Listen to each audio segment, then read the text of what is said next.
Reggie Fab coming at you, and this is week 14 of my year of living differently. And this week was all about investments. But before I get into that, I want to just do a quick check-in about some general things that I'm trying to do in this year of living differently. The definition of insanity is doing the same things the same way and expecting different results. So if I want my life to be different, I need to do some things differently. So I'm trying to stretch outside of my comfort zone and just try a few new things. So the first is I got some hair color, just highlights. I'm easing into doing something different, but it's good to just try new things. With the hair color, if I really hated it, I just change it in 6 weeks. But I'm getting used to it and trying to stretch and just trying to redefine some of my own boundaries and trying to eat a few new things, some things that I wouldn't typically eat. So really trying to just push myself and call myself on the things where I'm doing things out of habit as opposed to really good reason. So that's good, and I'm going to continue to grow. I still need to be pushed, so all of you all that know me and see me, please continue to encourage me, especially when I seem stuck in something that I've been doing for years. One of my big hang-ups has been money. I don't like dealing with money. Anybody who knows me, even in a professional sense, I don't like dealing with money. I used to tell people I raise all the money so you can go deal with it. And then when I was an executive director, I was forced to deal with it. When I was in senior management, I was forced to deal with it. But it really wasn't my thing. I didn't like it. I kind of had to do it, but it wasn't something that I would consider myself to be an expert in or something that I really gravitate towards. However, I've been thinking about, my financial health, what I need to do, and in this year of living differently, I knew that money was one of the things that I needed to address. So I wanted to take this week to really look at investments, and I did. I did some exploring. I got on ING's website. I got a couple of books and really did some digging and investigating. But I got one book, Women in Money by Suze Orman. And I'm really glad I picked it up because a lot of my financial issues have to do with attitude, not ability. And I know that, even at a base level, because I can do it. I do it for work. But I had to really sort of get into the attitude that I had about money.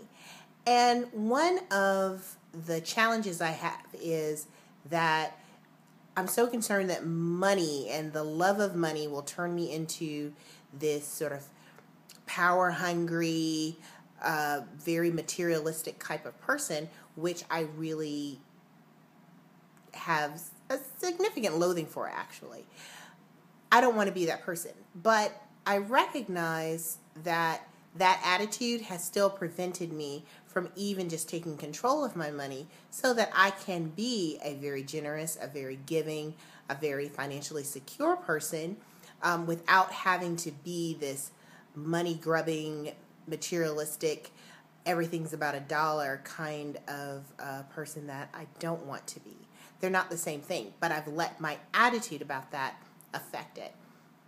The other thing that I realized, and I've known this for a while, I haven't really wanted to admit it, is that I've been waiting for someone to come along, a spouse, a partner, to come along and say, hey, I'm going to take care of your finances, and I'm going to make them fabulous, and I'm just going to run everything, and you don't have to worry about it at all.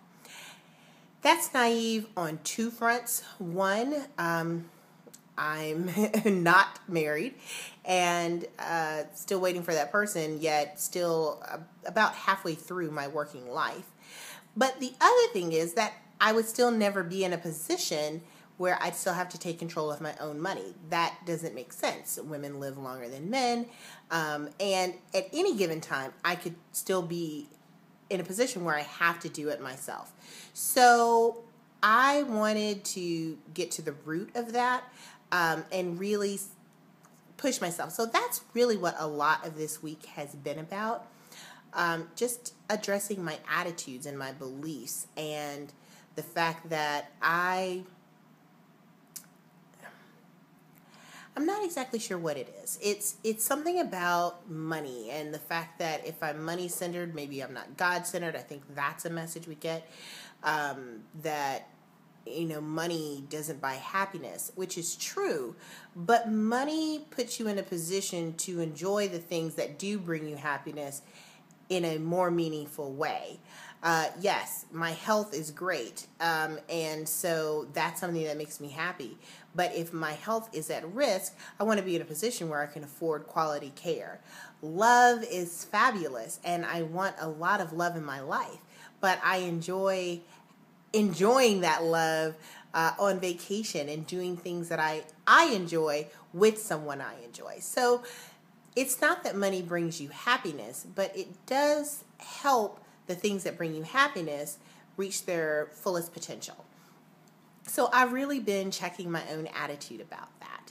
So the money thing is going to go on for a while, because in this book I realized I do need to look at investments, but I've got to check everything related to money. So what I'm starting right now, I'm in a period of transition in my life, and so it's great timing actually, is to really put together a comprehensive money plan. And this means I'm looking at everything. So a few weeks earlier, I talked about the fact that I was on LearnVest and that I have really been trying to be more financially aware. I'm still doing that. But now it's going to be more things like looking at my accounts. I need to set up 2 savings accounts. I need a emergency fund, and I need sort of a thing that I'm working towards, a vacation, something special where I put that money.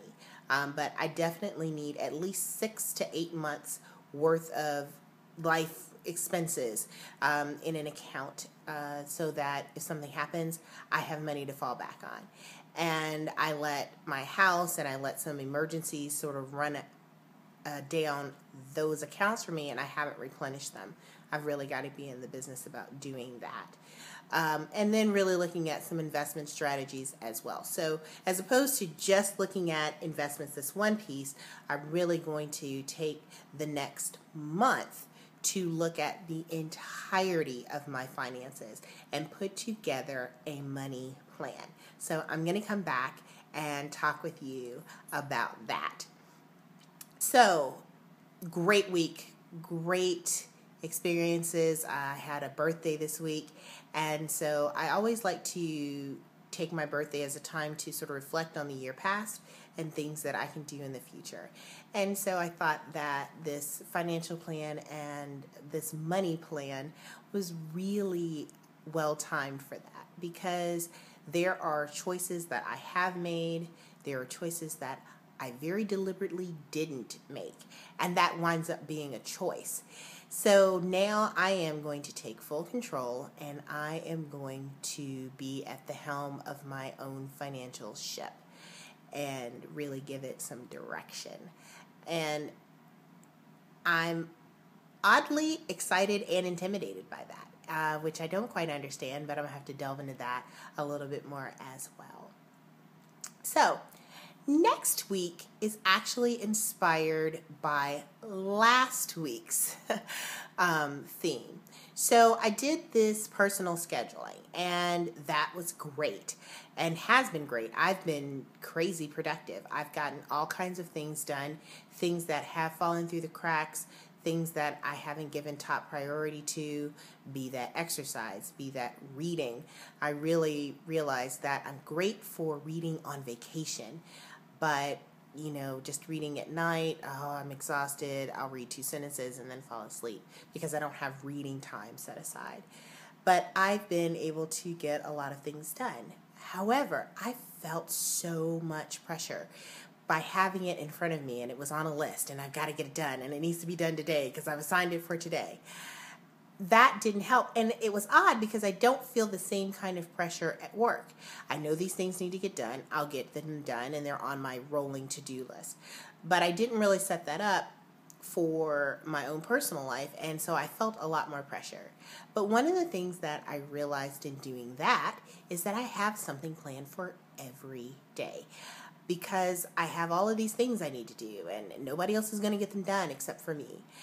And what I don't have is a day off. I don't have time where I do absolutely nothing, just unplug, relax, zero. And I'm not good about that. It feels like wasted time. It feels like I should be doing something. And then I think about all the things I should be doing, and So this week is going to be about not doing stuff, which is going to be really hard for me because that drives me crazy. I feel very unproductive. But sometimes you just need to do nothing so that you can recharge. So I'm going to take 30 minutes every day this week and not do a thing. And then I'm actually going to take an evening off and not do a thing. And I have a feeling I'm going to really struggle with this one. But I think it's going to be really good for my energy and just for my mental sanity and clarity. So I hope that it will bring me some surprises. It should be interesting to see what happens as I try to do nothing. But until then, bye.